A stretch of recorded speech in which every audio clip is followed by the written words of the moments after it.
You need to stop saying this is the problem, we'll find a solution, to saying how do I build capability that can solve problems we haven't yet anticipated. And I think that's part of the problem in education.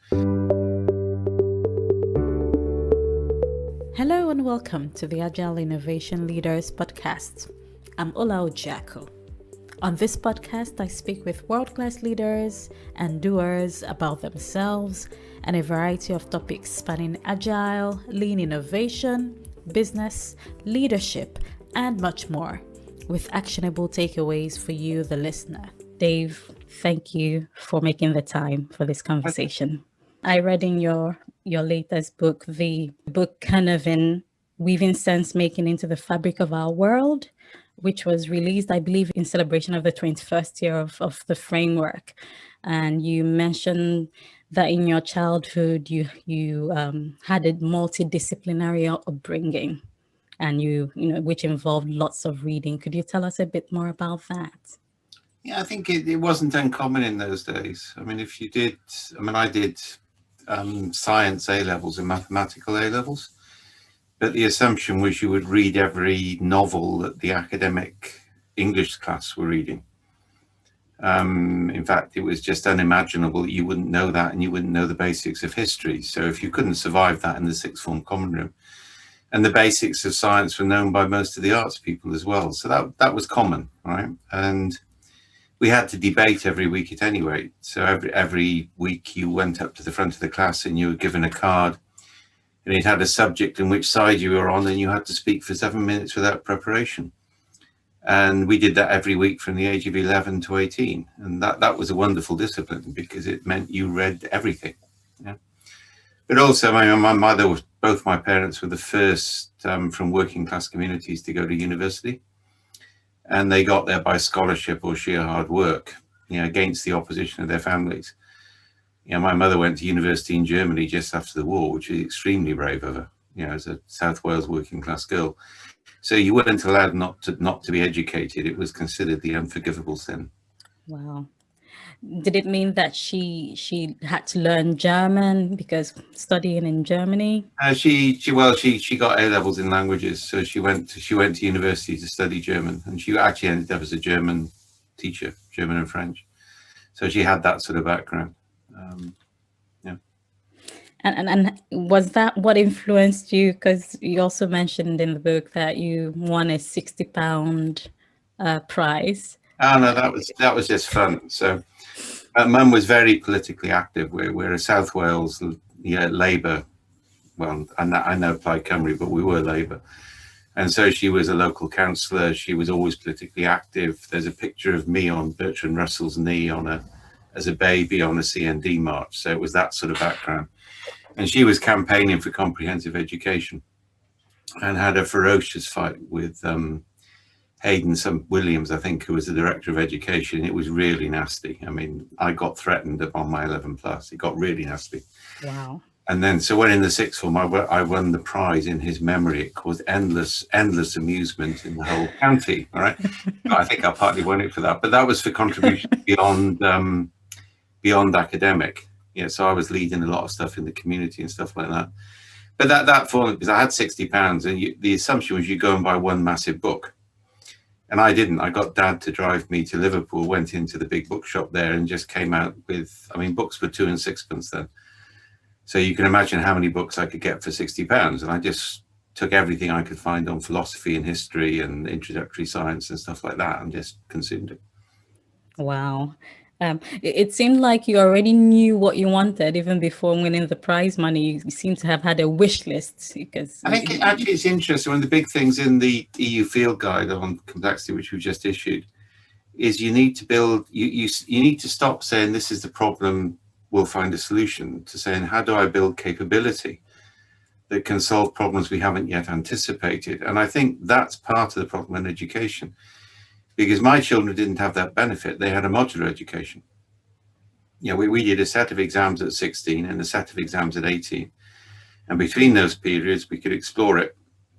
And we had to hold everything in our minds for those 2 periods.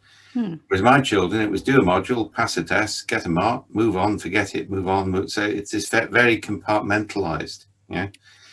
And it's also quite instrumentalist. I think we were given an education as much in how to learn and how to find things out. And the debating tradition was that, yeah, is you didn't know what you're going to get hit with, so you read everything and you thought about it and you learned to think on your feet. And I think that sort of, it's a broad switch. It started to happen in the 80s, along with a lot of other bad things in management. And this is when systems thinking started to dominate, and we moved to an engineering metaphor.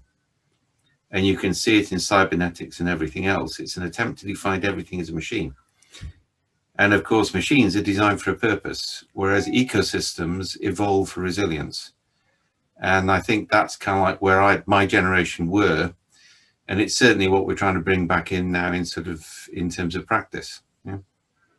I have an engineering background and a computer science background. These days, I'm developing a newfound love for philosophy, psychology, law, intersect. How do all these concepts intersect? Because as human beings, we're complex. We're not machines where you put a program in and you expect it to come out the same. It's not going to be the same for every human being. What do you think about that? Yeah, and I think, we know more on this as well. So we know the role of art in human evolution as being closely linked to innovation. So art comes before language. So abstraction allows you to make novel connections. So if you focus entirely on STEM education, you're damaging the human capacity to innovate. And we're, as creatures, we're curious. Yeah. And I mean, we got this whole concept of aporia, which is key to Cynefin now, which is creating a state of deliberate confusion, or a state of paradox. And the essence of a paradox is you can't resolve it, so you're forced to think differently. So the famous case on this is the liar's paradox. All right. I mean, I always lie. Well, that just means I lied. So if that means I was telling the truth, so you've got to think differently about the problem. I mean, Zeno's paradoxes do the same thing. So that deliberate act of creating confusion so people can see novelty is key. Yeah. And if you don't, and finding ways to do that. So when we looked at it, we looked at linguistic aporia, aesthetic aporia, and physical aporia.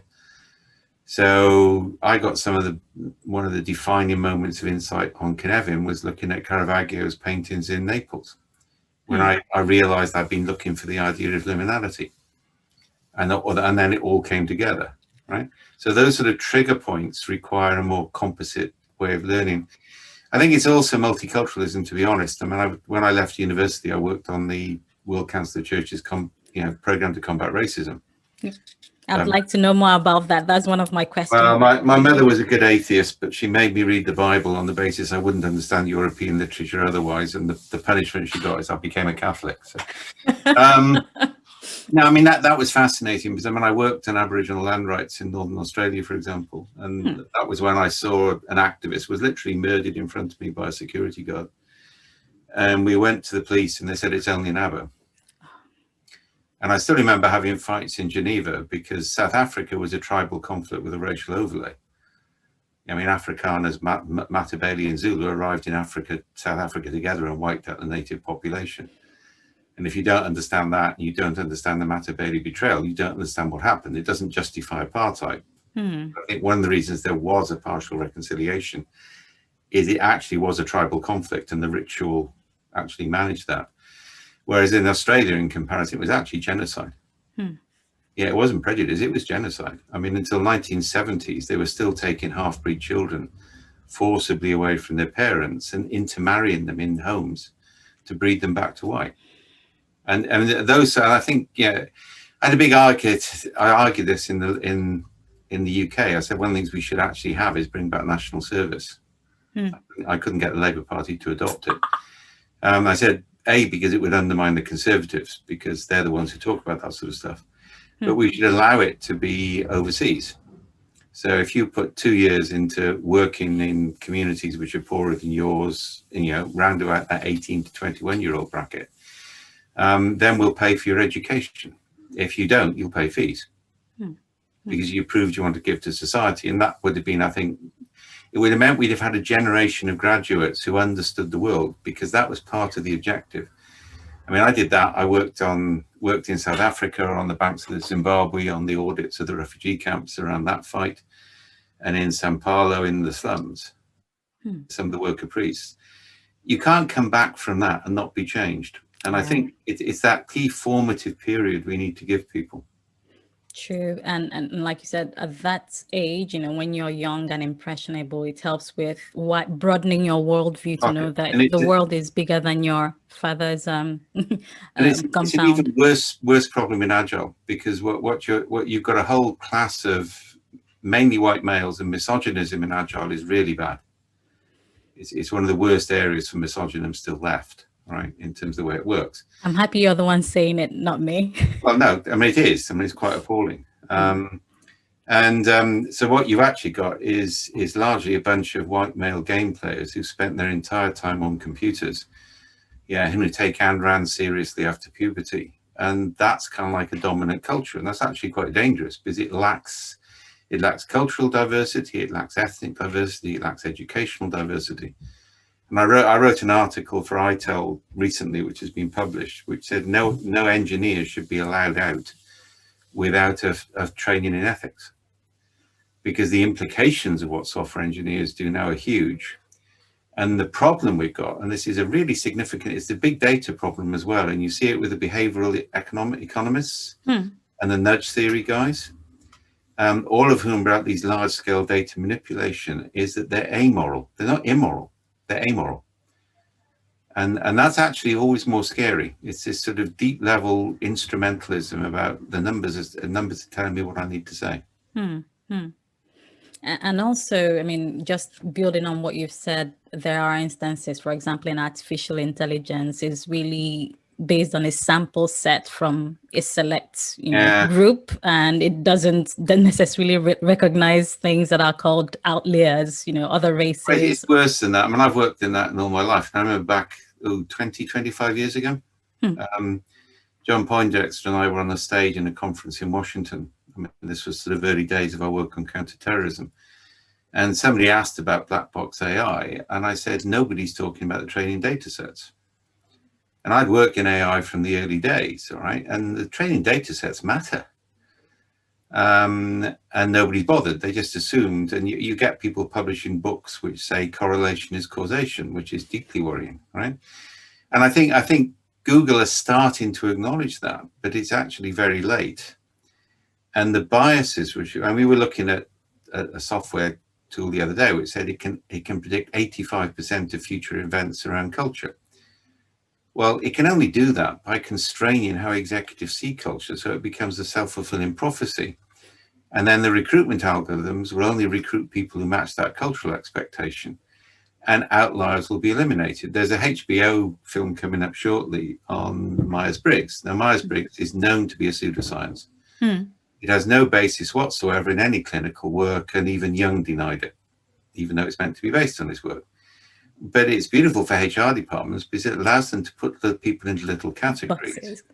And critically, it abrogates judgment. And that's what happened with systems thinking in the 80s, 90s, is everything became spreadsheets and algorithms. So HR departments would produce, instead of managers making decisions based on judgment, HR departments would force them into profile curves to allocate resources.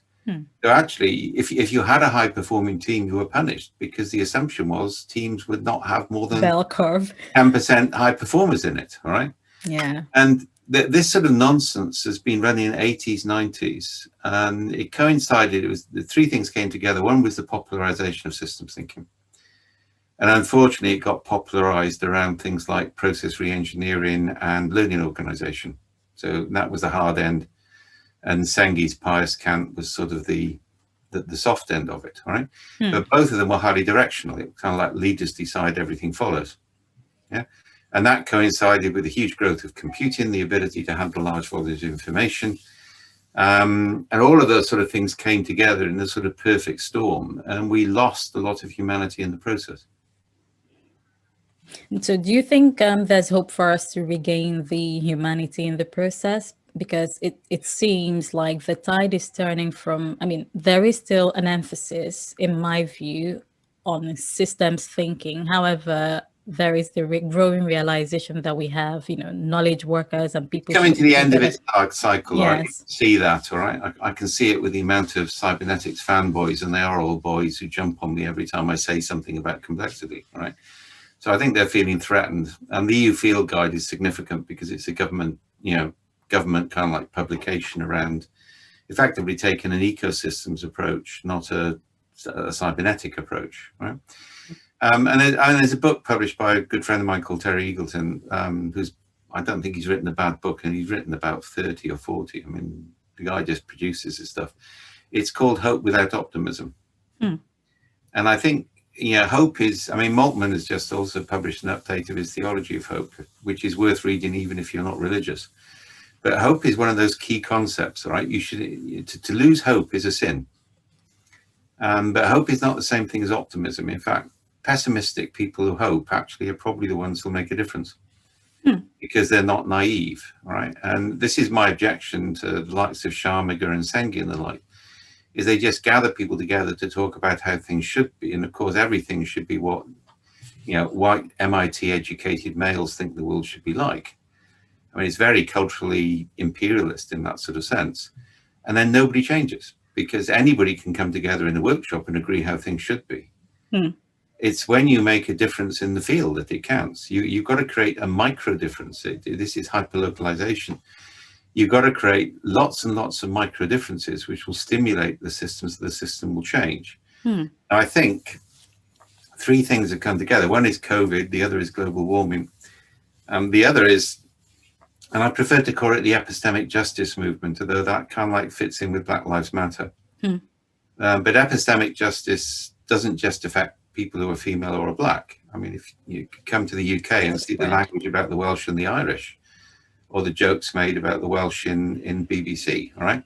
The way we use language can designate people in different ways. And I think that's a big movement now. And it's certainly something we develop software for. So I think those three come together, and I think the old models aren't going to be sustainable. I mean, the cost is going to be terrible. I mean, the cost of COVID is already bad. And we're not going to, I mean, there's no such thing as long COVID, it's permanent COVID. And people need to start getting used to that. Yeah. And I think that's going to change things. So, for example, in the village I live in, Wiltshire, somebody's now opened an artisan bakery in their garage. And it's brilliant. And everybody's popping around there twice a week and just buying the bread and having a chat on the way, socially distanced with masks, of course. Yeah. And talking with people, that sort of thing is happening a lot. COVID has forced people into local areas and forced people into realize the vulnerability of supply chains. So you can see changes happening there. The whole Trump phenomenon, right? And the Boris phenomenon in the UK is ongoing. It's just as bad as the Trump phenomenon. It's the institutionalization of corruption at a high level, right? Those sort of things trigger change, right? Not without cost. Change never comes without cost, but it just needs enough. It needs local action, not international action. I think that's the key principle. In order for people to accept things like the Paris Accord on climate change, then they've got to be prepared to take sacrifice.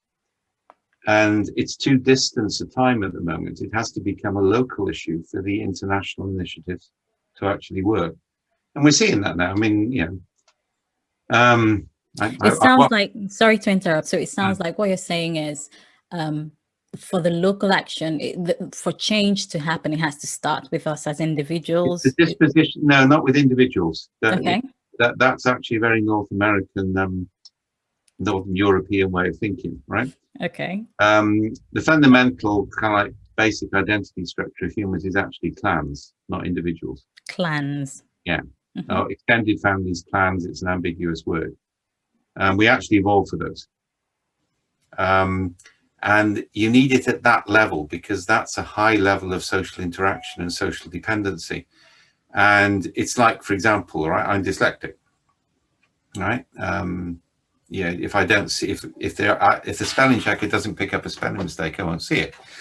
And I read a whole page at a time. I do not read it sentence by sentence.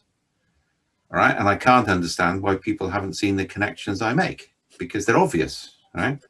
Equally, there's a high degree of partial autism in the Agile community because that goes with mathematical ability and thing. And this so-called educational deficiencies in the attempt to define an ideal individual a mistake because we evolved to have these differences. Yes. Yeah. And the differences understood at the right level of interaction can change things. So I think the unit is clan, right? Or extended family, or extended interdependence. Extended into So independence. we're seeing that in the village. I mean, this is classic British atomistic. None of our relatives live anywhere near us. But the interdependency in the village is increasing with COVID, and therefore people are finding relationships and things they can do together. Now, once that builds to a critical mass, and it does actually happen exponentially, then bigger initiatives are possible. And this is some of the stuff we're hoping to do in the US shortly on post-election reconciliation, and the work we've been doing in Malmo on refugees and elsewhere in the world, right? Is you change the nature of localized interaction with national visibility. So that you can measure the dispositional state of the system, and then you can nudge the system when it's ready to change, because then the energy cost of change is low. But that requires real-time feedback loops and distributed human sensor networks, which is a key issue in the field guide. And the key thing there, it comes back to your original question on AI, is the internet at the moment is an unbuffered feedback loop. Where you don't know the source of the data and you can't control the source of the data. And any network like that, I mean, this is just a priori science fact, all right, will always become perverted. And what do you mean by the term a priori? Oh, before the facts. You don't need to wait, but we don't need to wait for evidence. It's like in Agile. You can look at something like SAFE, which claims to scale Agile, and just look at it and you say it's a priori wrong, because that's not how you scale a complex system. So it's wrong, all right, end of argument, right? Now let's talk about the detail, right? So that's that's coming back. The hyperlocalization thing is absolutely key on that, right? And it's the same is true, to be honest, in software development. A lot of our work now is to understand the unarticulated needs of users, and then shift technology in to actually meet those unarticulated needs, and that requires a complex approach to architecture, in which people and technology are objects with defined interactions around scaffolding structures, so that applications can emerge and are resilient, right? And that's actually how local communities evolve as well. So we've now got the theoretical constructs and a lot of the practical methods to actually, and I've got a series of blog posts which I've got to get back to writing called Rewilding Agile. And rewilding isn't returning to the original state, it's restoring balance. So if you increase the number of human actors as your primary sources, and I mean human actors not as people sitting on computer screens who can be faked or mimicked, and entirely working on text, which is about 10% of what we know. Danger is it might become 80% of what we know, and then you need to panic. Right. So, by changing those interactions, increasing the human agency in the system, that's how you deal with fake news. It's not by writing better algorithms, because then it becomes a war with the guys faking the news, and you're always going to lose. So would you consider yourself a person of faith? Yeah. Why? Well, faith is like hope and charity. I mean, they're the great virtues, right? Something that I got into a lot in trouble in the 70s. I wrote an essay which said Catholicism, Marxism, and Hinduism were ontologically identical, should be combined, and were different from Protestantism and capitalism, which were also ontologically identical and could be combined. Is this available in the public domain? I doubt it. I think it actually got me onto a heresy trial at one point, but I would still say that. That's amazing. Can we then move to the framework, the Cynefin framework? How did it evolve into what we know it as today? I'll do a high-level summary, but I wrote it up at length in the book. I didn't know I was writing for the book. The book was a surprise that they put together for me. I thought I was just writing an extended blog post. It started when I was working in IBM. It originates from the work of Max Brasso, who was my mentor for years, who tragically died early. But he was looking at abstraction, codification, and diffusion. We did a fair amount of work together. I took two of those aspects and started to look at informal and formal communities in IBM and at innovation. And some of the early articles on Cynefin, certainly the early ones with the 5 domains, come from that period. And at that time, we had axis labels, and then complexity theory came into it, so it shifted into being a complexity framework. And it stayed that the 5 domains were fairly constant for a fairly long period of time. They changed their names a bit. The central domain I knew was important, but didn't have as much prominence as it does now. And then I introduced liminality, partly driven by Agile people, actually, because they couldn't get the concept. There were dynamics and domains. So you used to say things like, look, Scrum is a dynamic. It's a way of shifting complex to complicated. And people say, no, the Scrum guy said it's about complex. And you think, oh God, Stacey has a lot to answer for. But who's Stacey? Ralph Stacey. So he was the guy originally picked up by Ken when he wrote the Scrum Guide. Right. Okay. And Stacey believes everything's complex, which is just wrong, right? So either way, Cynefin evolved then with the liminal aspects, and then the last resolution last year, which is kind of like completes Cynefin, to be honest. There's some refinements. Was when we realized that the central domain was confused or apparatic. And that was the point where you started. So you didn't start by putting things into domain, you started in the apparatic. And then you moved aspects of things into the different domains. So that was really important. And it got picked up in Agile, ironically, by the XP community. So, I mean, I was in IT most of my life, all right? I was one of the founders of the DSDM consortium, and then moved sideways from that and was working in counterterrorism and other areas, always you working with technology, but not in the Agile movement. Cynefin is actually about the same age as Agile. It started at the same time. And the XP community in London invited me in, and I still think Agile would have been better if it had been built on XP, not Scrum. But it wouldn't have scaled with XP. I mean, without Scrum, it would never have scaled. It's a compromise. And then it got picked up. And I think one of the reasons it got picked up over Stacey is it said order is possible. It didn't say everything is complex. And virtually every Agile method I know of value actually focuses on making complex complicated. Yes. And that's its power. What there's insufficient of, and this is where we've been working, is what I call pre-Scrum techniques. Techniques which define what should go into that process. Right? Because all of the Agile methods still tend to be a very strong manufacturing metaphor and manufacturing ideas. So they assume somebody will tell them what they have to produce. And that actually is a bad way of thinking about IT. The technology needs to co-evolve. And users can't articulate what they want because they don't know what technology can do. True. But are you saying, because in Agile fundamentally it's really about making sure there's alignment as well, that people are working on the right thing per time, but you're not telling them how to do it? Well, yes and no, all right. I mean, it depends what you're doing. I mean, some Agile processes, yes, right? But if you go through the sort of safe brain reaming process, there's very little variety allowed within it, all right? And self-organization happens within the context of a user, executive, and retrospectives, right? So that's its power. But if you look at it, it took a really good technique called time boxing, and it reduced it to a 2-week sprint. Now that's one aspect of time boxing. I mean, I'm got a whole series of blog posts next week on this, because time boxing is a hugely valuable technique. It says there's a minimal deliverable project, a maximum deliverable product, and a minimal level of resource and a maximum level of resource, and the team commit to deliver on the date. So to a quality standard. Yeah. So basically, you know that the worst case is you'll get the minimum product at the maximum cost, but you know you'll get it on that date, so you can deal with it, right? And that's another technique we've neglected. We're doing things which force high levels of mutation in requirements over 24 hours before they get put into a Scrum process. Because if you just take what users want, there's been insufficient co-evolution with the technology capability. And so by the time you deliver it, the users will probably realize they should have asked for something different anyway. So does this tie in with the pre-Scrum techniques you mentioned earlier?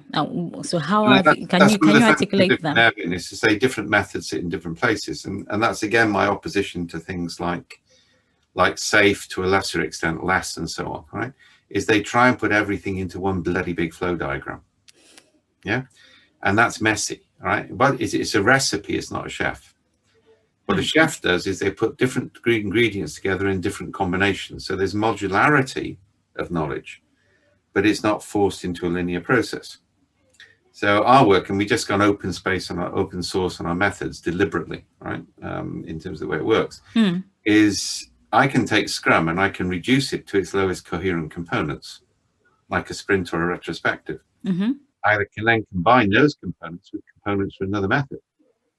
So I can create Scrum as an assembly of components, or I can take those components, combine with other components, and that way you get novelty. So we're then developing components which sit before traditional Scrum. So like, for example, 888, right? This was an old DSDM method. So you run a JAD session and Scrum has forgotten about JAD. JAD is a really joint application design. It's a really good set of techniques. Everybody's forgotten about it. Yeah, you throw users together with coders for 2 days and you force out some prototypes. Yeah, that actually on its own would transform Agile, bringing that back in spades, right? What we did is we do an 8-hour JAD session, say in London, and we pass it on to a team in Mumbai, but we don't tell them what the users asked for. They just get the prototype. And they can do whatever they want with it for 8 hours. And then they hand it over to a team in San Francisco who can do whatever they want with it in 8 hours. And it comes back. And every time I've run this, the users say, God, I wouldn't have thought of that. Can I please have it? So what you're doing is a limited life cycle. You get the thing roughly defined. Then you allow it to mutate without control. And then you look at the results and decide what you want to do. And that's an example of a pre-Scrum technique. That is a lot more economical than systems and analysts and user executives and storyboards and all those sort of things. Yeah. Well, I see what you mean, because it seems like the JAD, the joint application design technique, allows for emergent design, and you shift the decision making closer to the people who are at the forefront. And to an extent, my understanding of some Scrum, not some Agile frameworks, that's also what they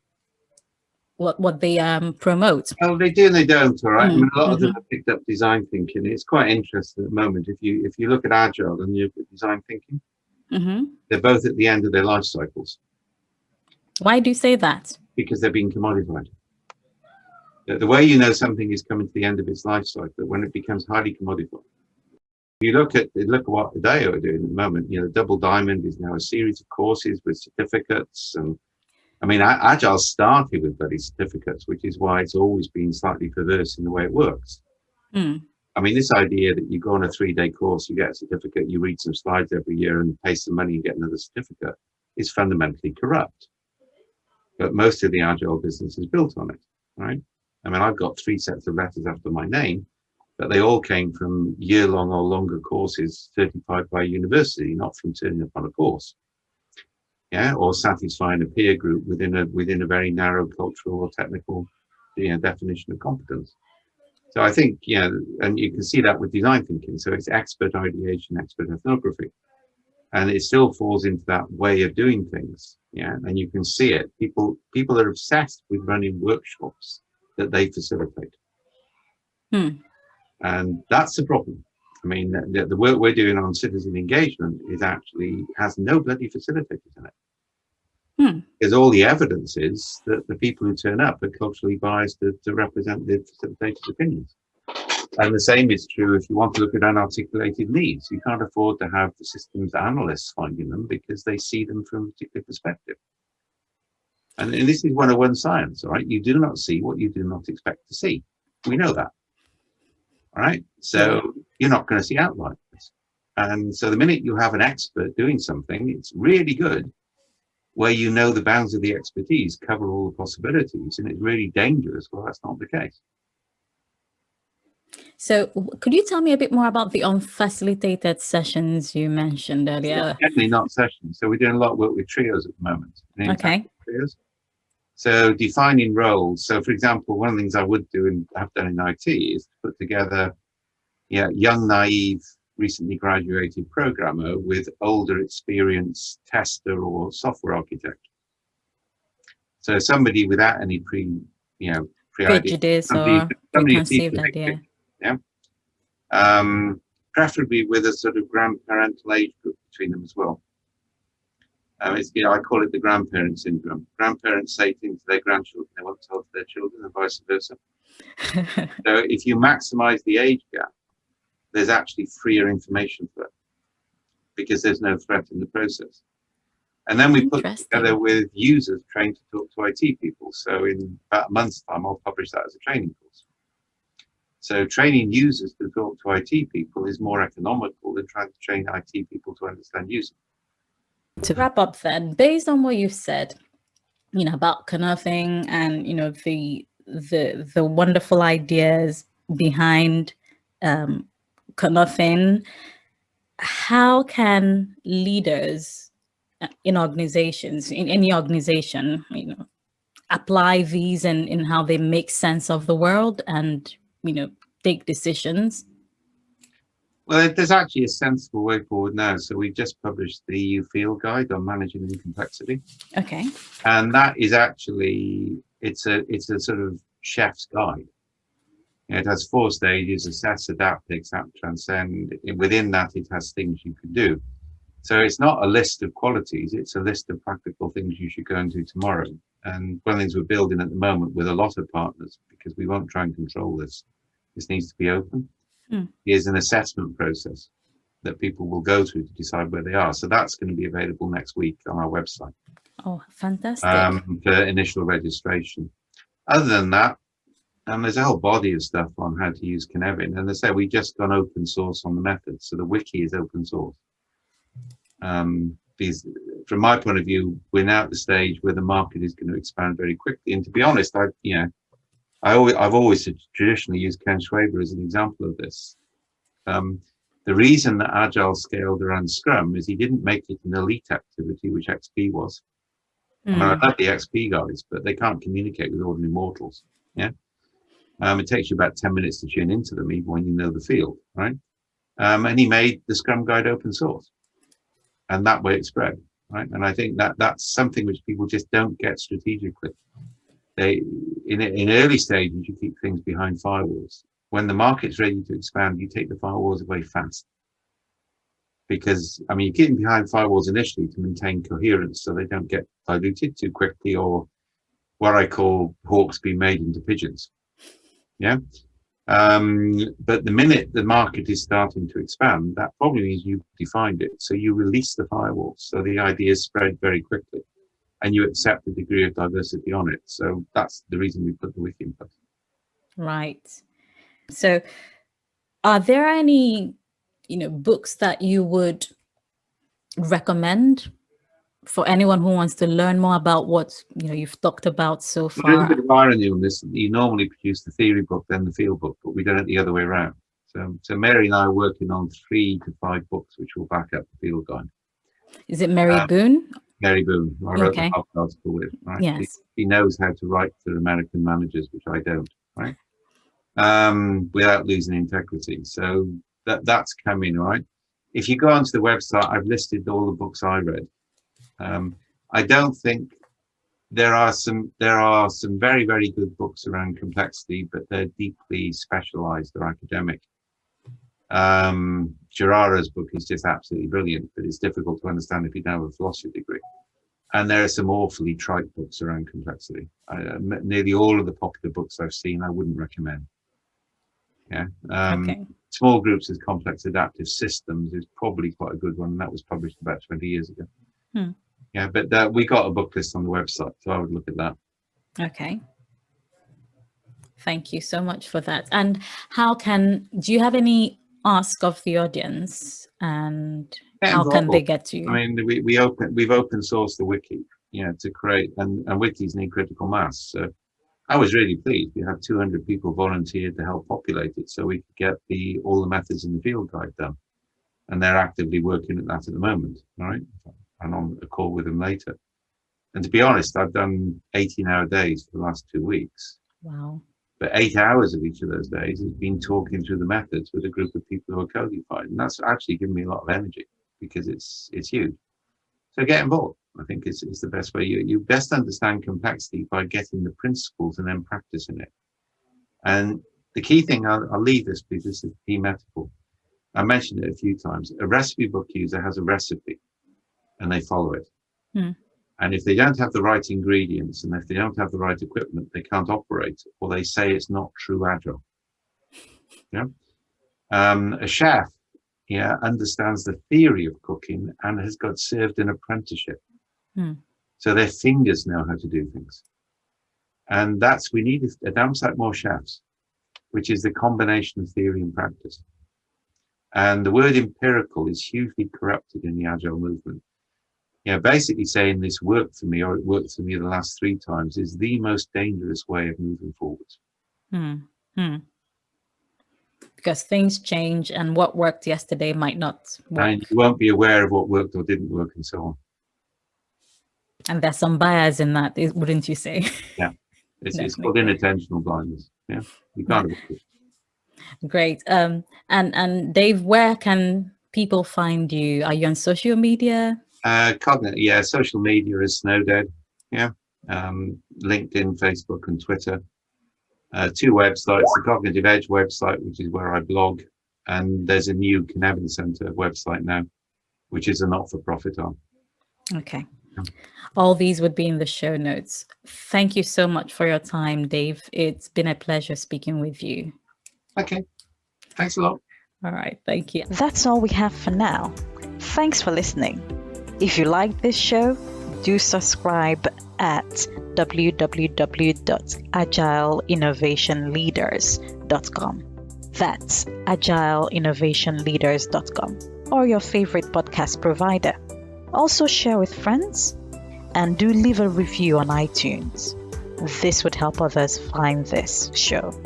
I'd also love to hear from you, so please drop me an email at ola@agileinnovationleaders.com. Take care and God bless.